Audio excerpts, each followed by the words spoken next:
for the transformational aspect of our foreign.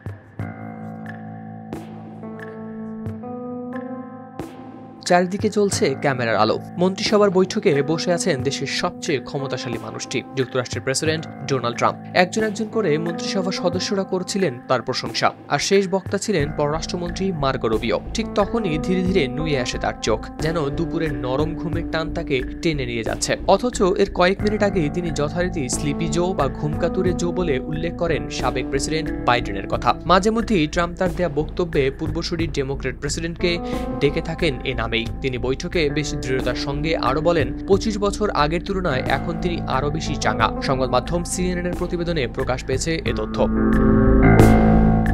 এর আগে Trump গেল সপ্তাহে তাকে নিয়ে নিউ ইয়র্ক টাইমসের একটি দীর্ঘ ও বিস্তারিত প্রতিবেদনের সমালোচনাও করেন। প্রতিবেদনে নতুন করে প্রশ্ন তোলা হয় ট্রাম্পের কাজের সময়সূচি ও জনসম্মুখে তার উপস্থিতি বিশ্লেষণ করে বয়স ও শারীরিক সক্ষমতা নিয়ে। প্রতিবেদনে প্রকাশ পায় 79 বছর বয়সী প্রেসিডেন্ট তার তৃতীয় মেয়াদে ধীরগতির হয়ে গেছেন কিছুটা। এরপরই ট্রাম্প সমালোচনা করে বলেন, তার স্বাস্থ্য ও প্রাণশক্তি নিয়ে সাংবাদিকরা সঠিক কথা বলছেন না, এটি অন্যায়। তিনি আরো বলেন, আপনারা সবাই পাগল। এমনকি তিনি সাংবাদিকদের চেয়ে নিজেকে বেশি চটপটে বলেও দাবি করেন।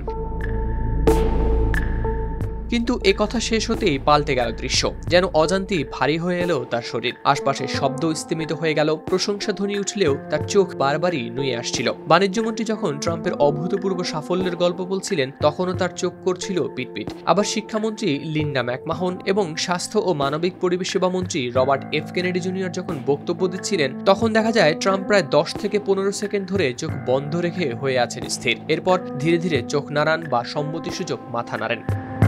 CNN এর হিসাব অনুযায়ী 2 ঘন্টা 17 মিনিট চলে ওই বৈঠক, এবং খুব সম্ভবত পুরো বৈঠকে একাধিকবার মনোযোগ হারিয়েছেন ট্রাম্প। তবে এটি প্রথমবার নয়। এর আগেও গেল 6 নভেম্বর ওভাল অফিসের এক অনুষ্ঠানে তিনি চোখ খোলা রাখতে করেছিলেন সংগ্রাম। সেই ভিডিও হয় ভাইরাল। সমালোচকদের পক্ষ থেকে আসে নতুন প্রশ্ন, বয়স কি সত্যিই কমিয়ে দিচ্ছে তার কাজের গতি? হোয়াইট হাউস অবশ্য জোর দিয়ে বলছেন প্রেসিডেন্ট সুস্থ। তারা জানায় তার সাম্প্রতিক MRI সহ সব রিপোর্ট স্বাভাবিক, হৃদযন্ত্র, রক্তনালী সবই আছে ঠিক। তবুও থামছে না প্রশ্ন, কারণ দৃশ্যগুলো মানুষকে ভাবাচ্ছে অনবরত।